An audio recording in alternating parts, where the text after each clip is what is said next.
the 1850s, railroads and canals made northwest Ohio a key lake port and distribution center. By 1870, northwest Ohio had risen out of the Black Swamp as an agricultural center, but the 1880s were frustrating, as the area lost in its effort to become the major distribution center for iron ore to Cleveland and grain to Chicago. Toledo did have 7 major railroads, though, which only Chicago could rival, making things like coal as cheap as they were in Pittsburgh and ultimately playing a key role in bringing glass to northwest Ohio. New England was the center of glassmaking from the 1700s to the 1850s, but the great hardwood forest that fueled it was fast disappearing. The New England Glass Company became the cradle of American glassmakers, with a stream of glassmakers evolving that included William Libby, who took control of the company in 1852. Deforestation caused a major industry shift in fuel and geography by 1850. The coal of Pittsburgh and West Virginia offered a cheap fuel in the 1860s and drew many glass companies from New England. Natural gas discoveries in Pittsburgh and West Virginia offered a new fuel in the 1870s. Ultimately, gas was cheaper than coal and supplied a more even heat. It also was much cleaner, which favored the tableware and art glass industry. Traditionally, the industry thrived where fuel was cheap. By 1880, Pittsburgh was the world's glass center, with 44 glass houses.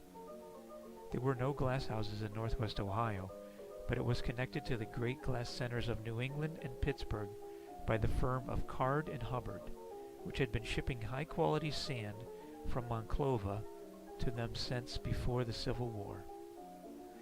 Then, in the early 1880s, natural gas was discovered in Findlay, Ohio. Over 100 glass companies came to 2 gas fields, one field 2 by 5 miles around Findlay and another 1 by 2 miles centered in North Baltimore, Ohio. At first, the gas deposit seemed endless, inspiring towns like Findlay, Tiffin, North Baltimore, Bowling Green, and Fostoria to offer free gas to glass companies. Toledo piped the gas in. The glass rush was facilitated by a highly mobile glass industry. Almost all of the glass houses could be packed up and moved by train to a new location, usually requiring 25 to 50 carloads. Most were wooden structures, making them very mobile, but they commonly burnt down. The Northwest Ohio gas supplies lasted less than 5 years, but it changed the region forever. In 1886, Findlay's population was 5,000. A year later, Findlay's population was 15,000.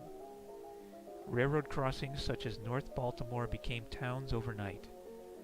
Northwest Ohio was a railroad center, and the monopolistic price controls of the railroads actually created higher freight rates for the big cities of New York, Pittsburgh, Boston, and Baltimore. Toledo and Bowling Green freight cost 10 cents per 100 pounds to the western growth markets versus 14 cents to 17 cents for the bigger eastern cities. This freight advantage was particularly important to the window glass companies who rushed to Northwest Ohio. Low-cost freight also made alternative fuels such as coal as cheap in Toledo as in Pittsburgh.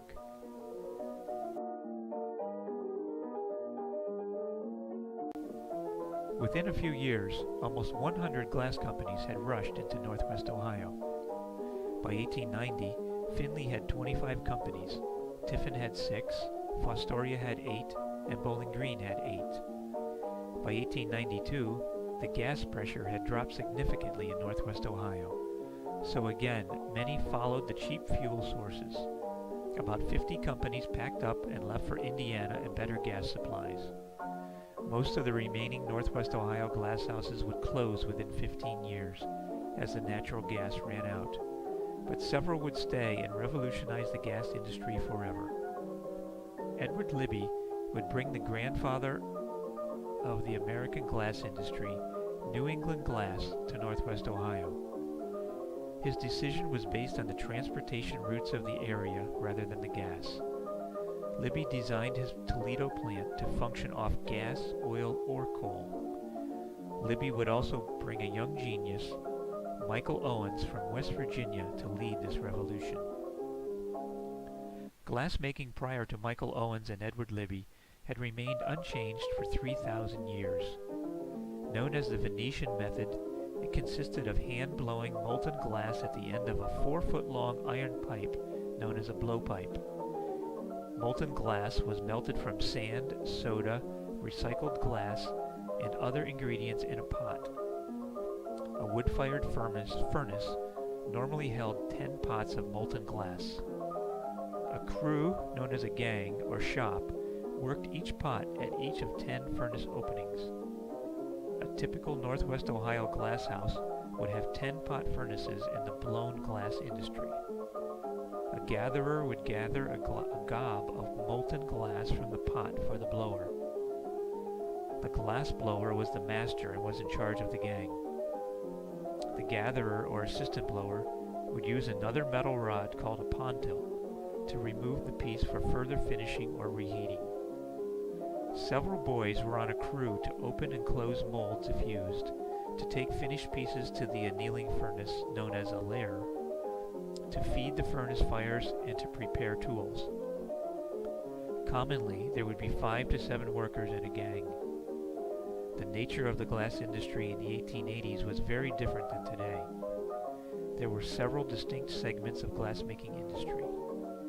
The oldest segment was the green bottle industry. This segment produced hand-blown bottles, lamps, and tableware. The word green related to the color of cheap glass made green by impurities.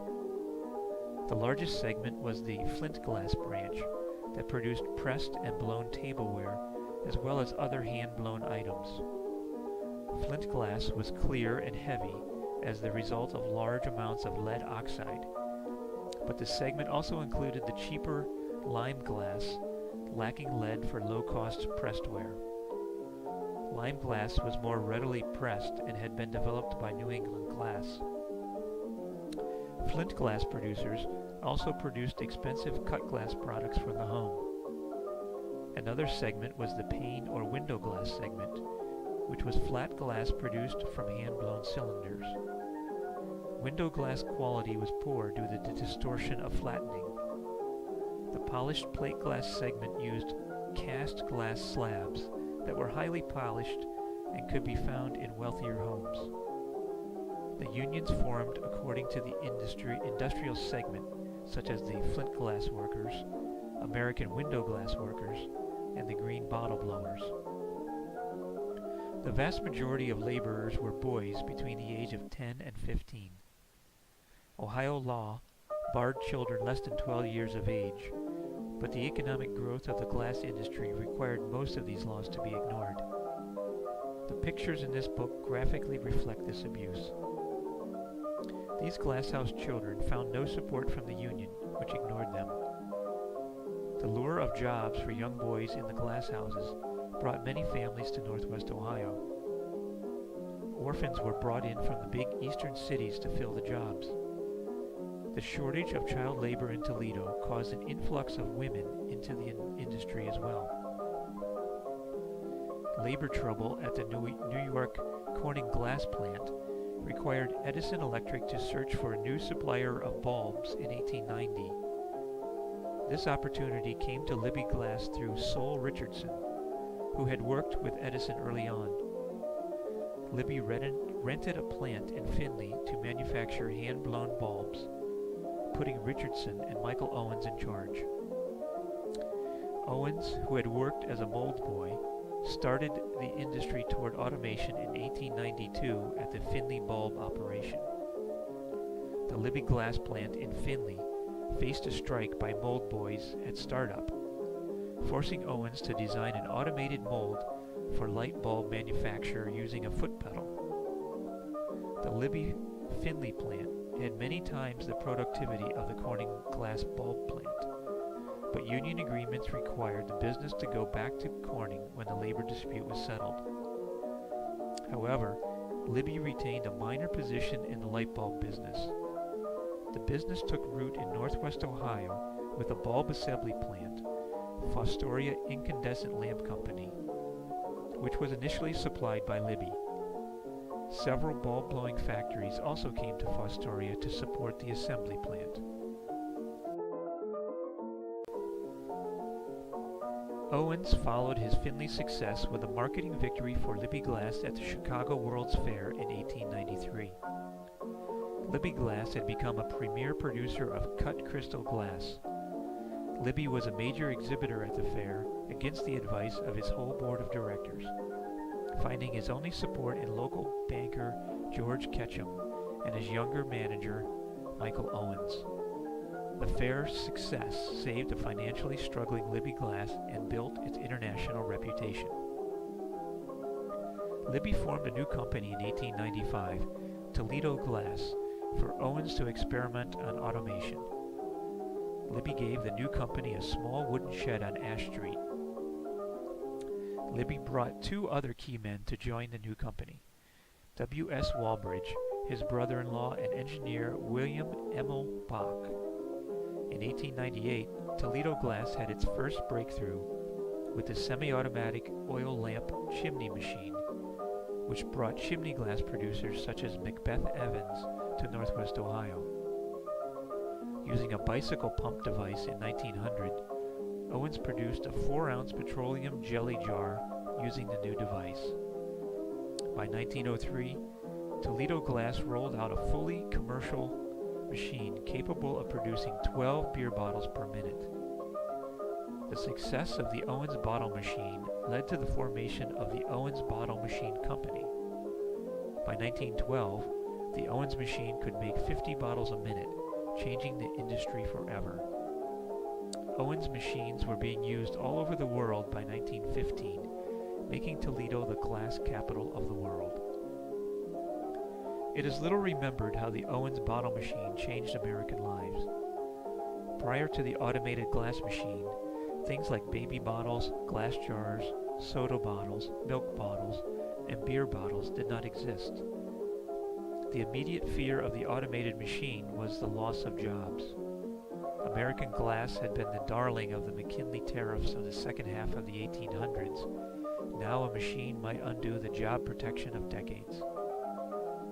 Thanks to the vision of Owens and the union officials, few jobs were lost in the early years, and ultimately a glass boom resulted in the use of cheap bottles and containers. Not only did glass jobs triple from 1880 to 1920, but so did the population of northwest Ohio. The Owens machine would change lives in another ancillary way. In 1913, Owens received a letter from the National Child Labor Committee, which congratulated him on eliminating more child labor than they had through legislation. In 1880, it was estimated that 24% of the bottle factories used child labor. By 1919, thanks to the Owens machine, that amount was 1.8%. Owens Bottle Company formed to lease machines to bottlers and packagers. By leasing machines, Toledo Glass Company could determine who manufactured what. It allowed Owens Bottle to control the more profitable beer bottle market. The glass market was seen as controlled by the Toledo Glass faction, consisting of Edward Libby, Michael Owens, Clarence Brown, William Walbridge, William Beauchart, and John Biggers. This group allowed for interlocking directorships between a large number of glass companies, including Libby Glass, Toledo Glass, Westlake Machine, and Owens Bottle Company. In addition, Libby and Owens formed leasing companies throughout Europe and Asia. By 1925, almost every manufactured bottle in the world was produced on an Owens machine, with royalties going to Toledo Glass. The 1929 merger of Owens Bottle and Illinois Glass formed the Owens Illinois Company, the world's largest container manufacturer. The Toledo Glass faction literally controlled the world market for bottles, bulbs, and jars. They soon would use their enormous assets to conquer the flat glass industry. But before conquering the flat glass market, Owens automatic machines would break into two other huge markets: glass light bulbs and glass tubing. Glass production of bottles, bulbs, and tumblers actually increased with the Owens automation, while cylinder window glass manufacturers such as Findlay Window Glass Company, Conestoga Glass of Bowling Green, Mamborg Glass of Fostoria, Tiffin Glass, and Toledo Window Glass decreased. Flat glass production was the most labor-sensitive of the glass industry segments. Window glass was produced by blowing a large cylinder. The ends of the cylinder are cut off and the cylinder cut lengthwise. Then the glass is heated and flattened to make a flat. It required a great deal of secondary heating and was very fuel-driven. Thicker flat glass was known as plate glass and was cast on an iron table, flattened, and then ground to size. Plate glass was used for store windows versus the smaller sections of cylinder glass used for houses. Edward Ford would break from Pittsburgh plate glass, which dominated the plate business, to come to Northwest Ohio. Ford's decision to move to Northwest Ohio had nothing to do with natural gas, which was gone by 1899, or Owens automatic machines, which did not produce plate glass. Ford based his decision on the white sand of Monclova and Holland, the abundance of Toledo limestone, and cheap coal via the railroads. One other local resource played a major role: soda ash. Soda ash was important to high-quality plate and window glass, and was being purchased from Europe, but had recently been found in Wyandotte, Michigan.